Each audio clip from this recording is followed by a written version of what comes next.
ఈ క్రీస్తు విజయం అనే ఛానల్ ముఖ్యంగా క్రైస్తవ్యానికి, బైబిల్కు, క్రీస్తు ప్రభువుల వారికి ఎవరైతే వ్యతిరేకంగా అవమానించాలని కోరుకుంటూ వీడియోలు చేస్తున్నారో వారికి ధీటుగా జవాబు ఇవ్వటానికే ఈ ఛానల్ ప్రారంభించబడింది.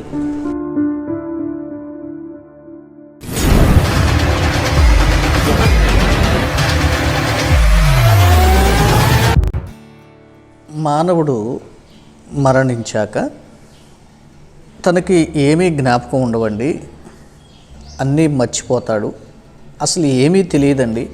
కొందరు తెలుసో తెలియకో దయ్యాలవుతున్నారని, కోపం ఉంచుకుంటారని, ద్వేషం ఉంచుకుంటారని, కక్ష తీర్చుకుంటారని, ప్రతీకారం తీర్చుకుంటారని కొందరు భావిస్తారు.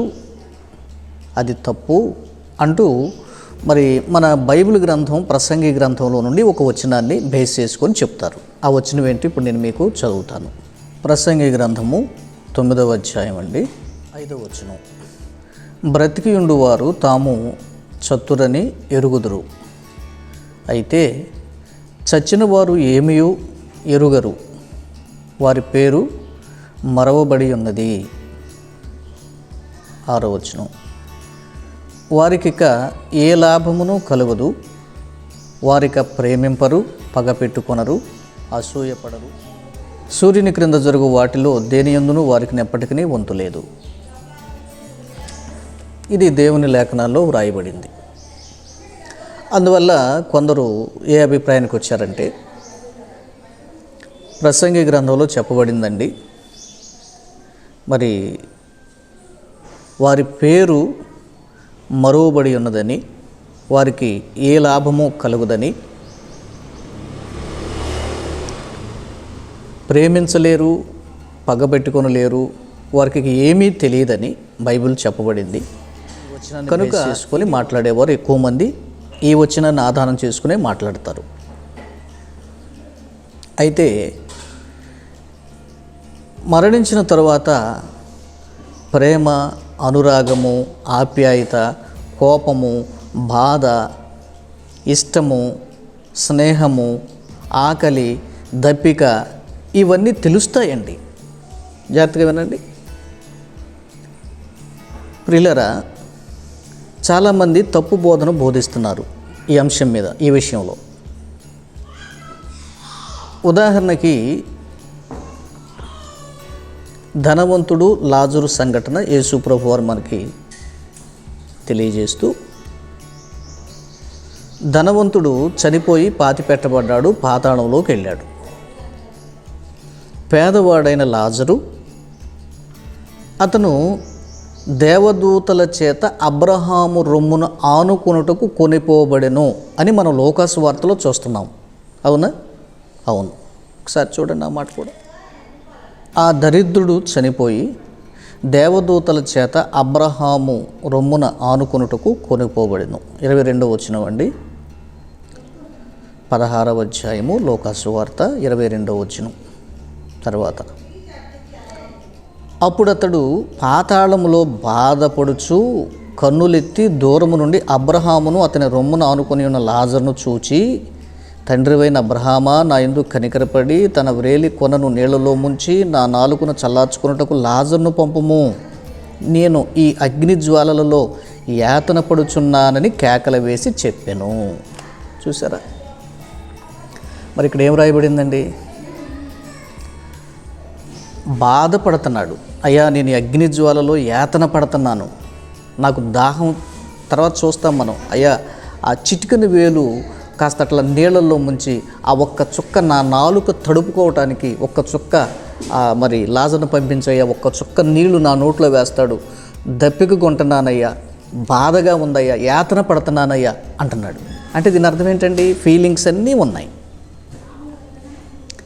శరీరముతో మనిషి జీవించినప్పుడు ఏ ఫీలింగ్స్ అయితే మనిషికి ఉంటాయో, ఖచ్చితంగా శరీరాన్ని విడిచాక కూడా ఆత్మ కూడా అలాంటి ఫీలింగ్స్ కలిగే ఉంటాయి. అంటే అన్ని సంగతులు తెలుసు, ప్రేమించడం తెలుసు, ద్వేషించడం తెలుసు, బాధపడటం తెలుసు, సంతోషించడం తెలుసు, మాట్లాడటం తెలుసు, గుర్తించటం, ఆ వ్యక్తి ఎవరు అనే సంగతి గుర్తించడం తెలుసు. ఇవన్నీ తెలుసు. జాగ్రత్తగా వినండి. నేను ఒక విషయం చెప్తానండి మీకు సూటిగా. ఏంటంటే, అరే చచ్చిపోయిన తర్వాత అండి ఎవడు చూశాడండి, అని ఒట్టిదేనండి, ట్రాష్ అండి.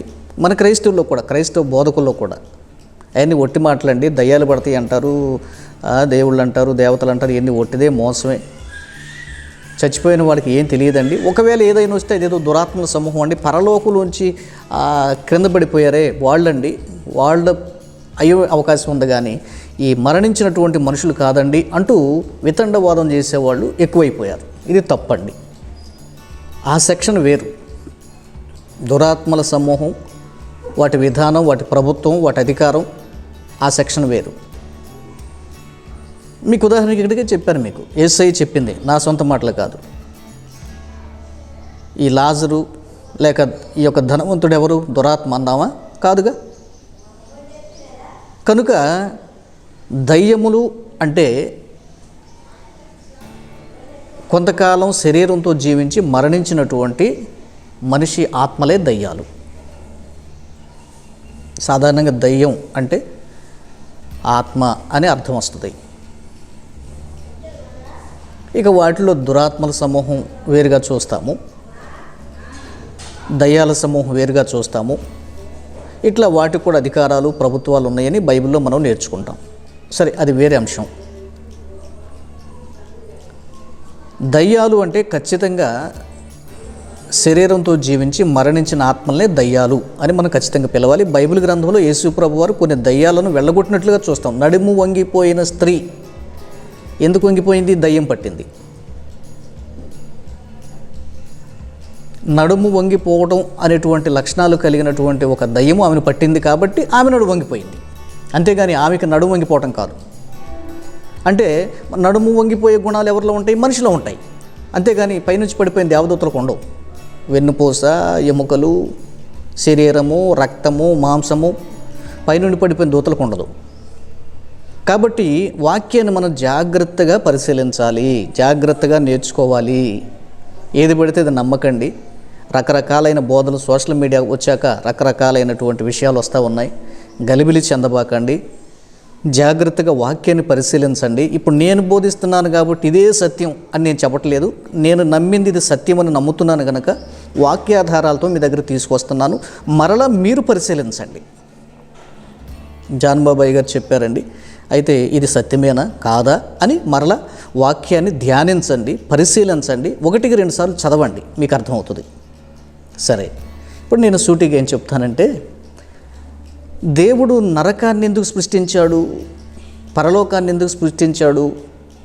చనిపోయిన తర్వాత అతనికి ఏమీ తెలియకపోతే, బాధ తెలియకపోతే, సంతోషం తెలియకపోతే, దుఃఖం తెలియకపోతే, ఫీలింగ్సే లేకపోతే ఇంకా పరలోకంలో ఉన్న ఆనందం ఏంటి, నరకంలో బాధపడటం ఏంటి? ఇంకా దానికి అర్థం లేదు కదా. ఏమీ తెలియదు. నరకంలో తీసుకెళ్ళి దేవుడు వేసేసాడు, ఏమీ తెలియదు. నరకంలో కూర్చున్నావు, ఏమీ తెలియదు. పరలోకంలో కూర్చున్నావు, ఏమీ తెలియదు. నువ్వు ఇంకా నరకానికి వెళ్తే ఏంటి, పరలోకానికి వెళ్తే ఏంటి?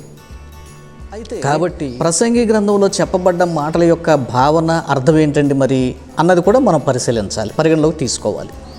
అక్కడ ఏం రాయబడిందంటే, కంప్లీట్గా మనం జాగ్రత్తగా క్రింద చదివితే, భౌతికమైన ఈ లోకంలో చనిపోయిన తర్వాత అతనికి పాలుండదు.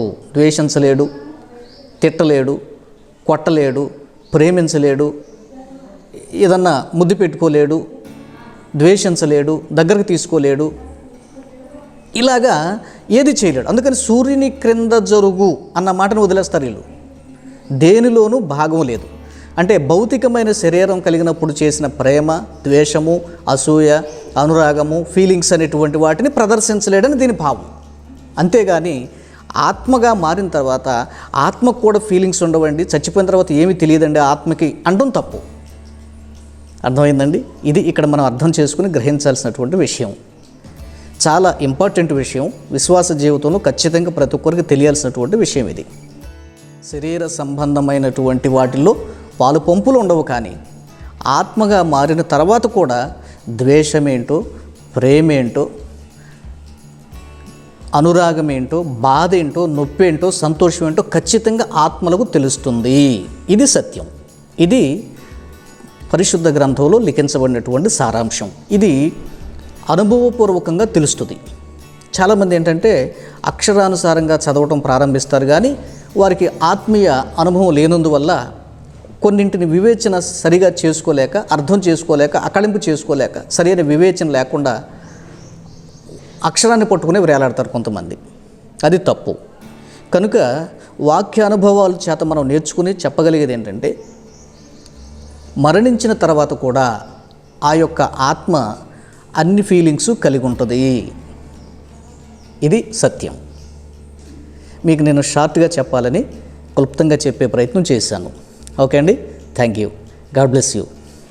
వందనాలు. Please subscribe our YouTube channel క్రీస్తు విజయం. క్రీస్తు విజయం అనే మన ఛానల్ని సబ్స్క్రైబ్ చేయండి. మన వీడియోలను లైక్ చేయండి, షేర్ చేయండి, కామెంట్ చేయండి.